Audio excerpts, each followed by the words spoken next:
I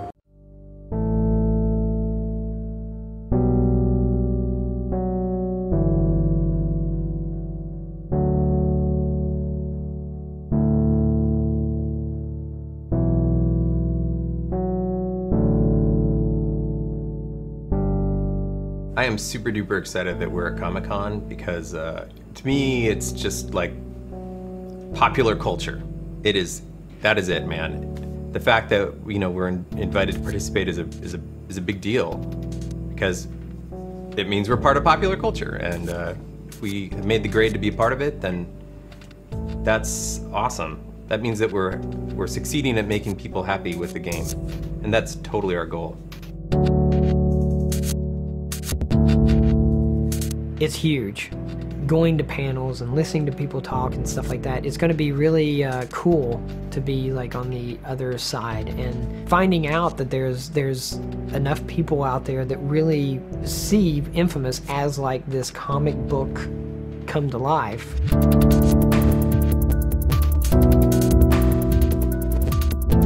I think when we were doing the original Infamous, we knew we were doing superhero, but I don't think we wanted to do it in kind of super traditional superhero way. Like, the first thing we'd have to tell people is, no, he doesn't wear tights or anything like that. It's like, what if it's a regular person who would get superpowers? It fit more into some of the kind of postmodern stuff, the feel of a modern city in crisis, kind of the dystopian books that had been out in the last 10 years, some really, really great stuff.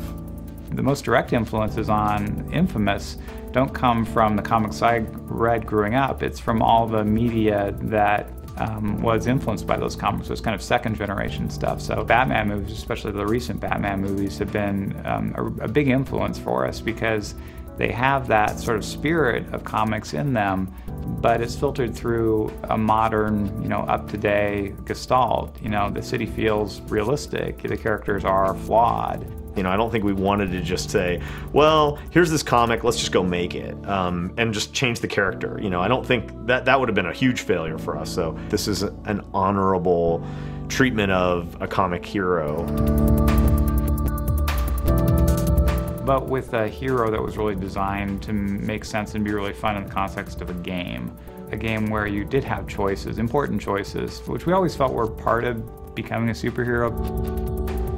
Infamous was the first game we'd really made where we were making a game for ourselves in some sense. We have so many comic fans here. It was fun to make a game where you were really trying to do a game that people like you would enjoy.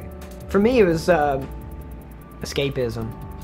I grew up in a real small town. It was really tough to get this sense of bigness. Before I got into comics, I was into, Bionic Man and Evel Knievel. There's something out there that you could turn it on and you kind of like have that level of escape. And like with comic books, it was definitely that. All the artists from the studio, we actually make a comic called Atomic Lead. Kind of quit comic for a while, but then kind of got the itch and I kind of start doing my own comic again and print up stuff and Xerox, fold it in half, staple it myself, take it to local comic convention. I think it definitely helps to have that love for that medium, and then you can kind of take that and apply what works and kind of discard the stuff that doesn't work. If you go back to the 1950s Spider-Man when he first started, the stuff is so ridiculous. He's having conversations with his enemies as he's fighting them, like between punches. Now, what I'm about to do to you is, and he's wearing underwear, like this crazy.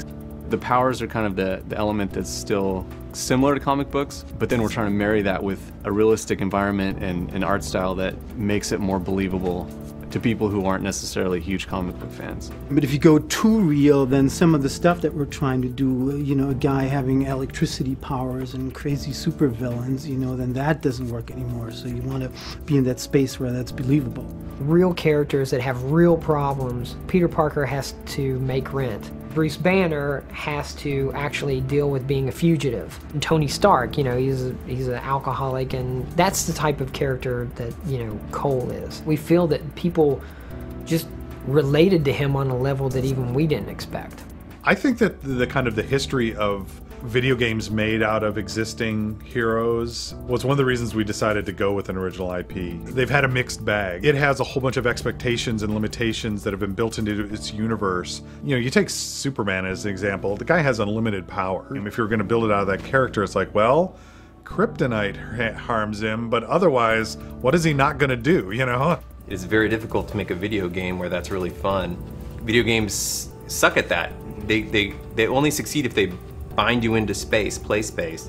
In Infamous 2, you just basically have the expectations of staying true to the characters that, you know, you originally created. You get to capture a lot of that rawness that you don't get when you're trying to stay true to an existing established character, you know.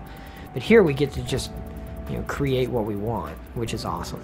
But to really improve and get to the kind of the next level, be willing to throw away your old stuff and start over. There was a lot of splatter work done in the first one. I mean, literally every page was just a big wet splatter everywhere, and I felt that worked really well in an urban city. In Mirai, it just didn't seem like it would make as much sense, you know? I kind of wanted to capture a little bit more of what this New Orleans-ish kind of city would look like, so just kind of removing a lot of the wet splatters and going more for a watercolor look as opposed to more traditional comic book coloring. I've seen some graphic, cut scenes where, somebody hit them and it's like kapow, and you see the word kapow. The direct reference with the border or the panels and the word balloons and stuff. It's really an element of the printed medium. Some of those things doesn't really apply. This is an evolution of, taking something that printed and now seeing it, in motion and with sound. Like all art form is always evolving, which is really exciting. Super, super exciting to be, at that edge. And what we're doing is not a comic book, nor is it a straight, full-on, animated piece. It's actually somewhere in between, and we're trying to carve that little niche.